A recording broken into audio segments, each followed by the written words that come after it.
हिंदू धर्म में समय को 4 युगों में विभाजित किया गया है। सत्य युग, त्रेता युग, द्वापर युग और कलयुग। प्रत्येक युग की अपनी विशेषताएं, घटनाएं और अवधि होती है। इस वीडियो में हम इन चारों युगों के रहस्यों और जानेंगे कलयुग के अंत की सच्ची कहानी और उनकी विशेषताओं का विस्तृत विश्लेषण करेंगे। सत्ययुग, स्वर्ण युग, धर्म की प्रधानता। सत्ययुग में धर्म अपने पूर्ण 100% पर था। सत्य, अहिंसा और धर्म का पालन सभी करते थे। मानव आयु। इस युग में मनुष्य की आयु लगभग 1 लाख वर्ष होती थी। मनुष्य की ऊंचाई लगभग 21 हाथ, लगभग 31 फीट होती थी। भगवान विष्णु के मत्स्य, कूर्म, वराह और नृसिंह अवतार इसी युग में हुए। त्रेता युग। धर्म का ह्रास, धर्म 75% रह गया। अधर्म की शुरुआत हुई। मनुष्य की आयु लगभग 10,000 वर्ष होती थी। मनुष्य की ऊंचाई लगभग 14 हाथ, लगभग 21 फीट होती थी। भगवान राम का अवतार इसी युग में हुआ। द्वापर युग। धर्म का और ह्रास, धर्म 50% रह गया। अधर्म बढ़ने लगा। मनुष्य की आयु लगभग 1000 वर्ष होती थी। मनुष्य की ऊंचाई लगभग 7 हाथ, लगभग 10 फीट होती थी। भगवान कृष्ण का अवतार इसी युग में हुआ। कलयुग। धर्म का पतन। धर्म मात्र 25% रह गया। अधर्म अपने चरम पर है। मनुष्य की आयु लगभग 100 वर्ष या उससे कम होती है। मनुष्य की ऊंचाई लगभग 3.5 हाथ, लगभग 7 फीट होती थी, 5 फीट होती है। भविष्य में भगवान विष्णु का कल की अवतार होगा। वर्तमान समय की समस्याएं जैसे युद्ध, प्रदूषण और नैतिक पतन।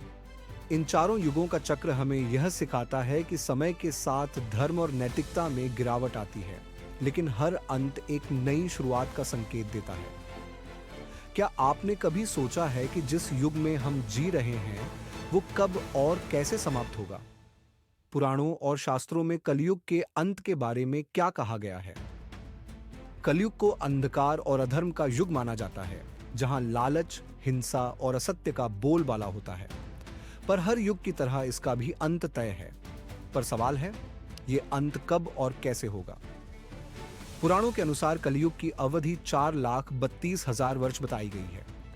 माना जाता है कि कलयुग की शुरुआत महाभारत युद्ध के ठीक बाद हुई थी, जब भगवान श्री कृष्ण ने पृथ्वी छोड़ दी थी।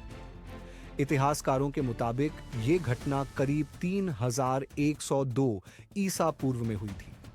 इसका मतलब है कि अभी हमें करीब 5000 साल ही हुए हैं और कलयुग के खत्म होने में लगभग 4,27,000 साल बाकी हैं। तो क्या इसका मतलब है कि कलयुग का अंत अभी लाखों साल दूर है? चलिए अब जानते हैं कि इस युग के अंत के लक्षण क्या होंगे। पुराणों में कलयुग के अंत के कई संकेत दिए गए हैं। अधर्म का बोलबाला। लोग धर्म से दूर हो जाएंगे। सत्य और न्याय का महत्व खत्म हो जाएगा।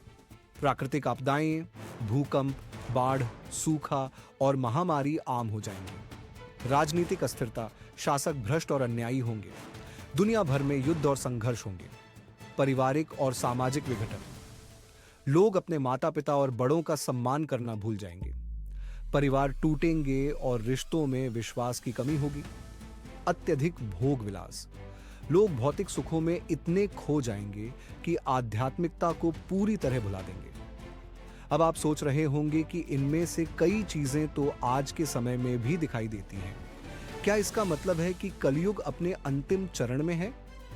शास्त्रों में कहा गया है कि जब कलयुग अपने चरम पर पहुंचेगा और धरती पर अधर्म का भार असहनीय हो जाएगा, तब भगवान विष्णु अपने 10वें अवतार कल के अवतार के रूप में प्रकट होंगे। भगवान कल की एक सफेद घोड़े पर सवार होकर हाथ में चमकती हुई तलवार लिए अधर्म का नाश करेंगे।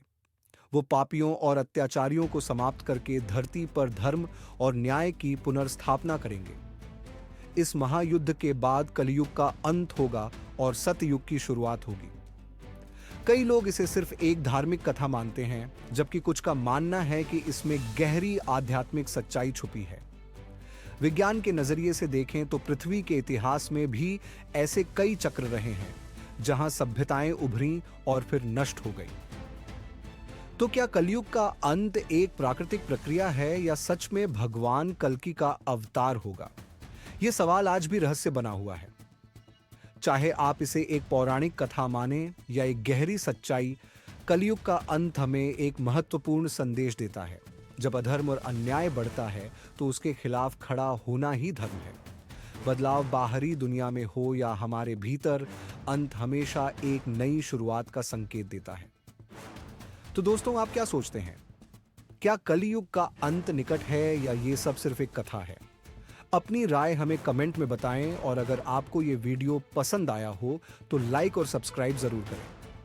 अगले वीडियो में हम एक और रोचक पौराणिक कथा के साथ वापस आएंगे।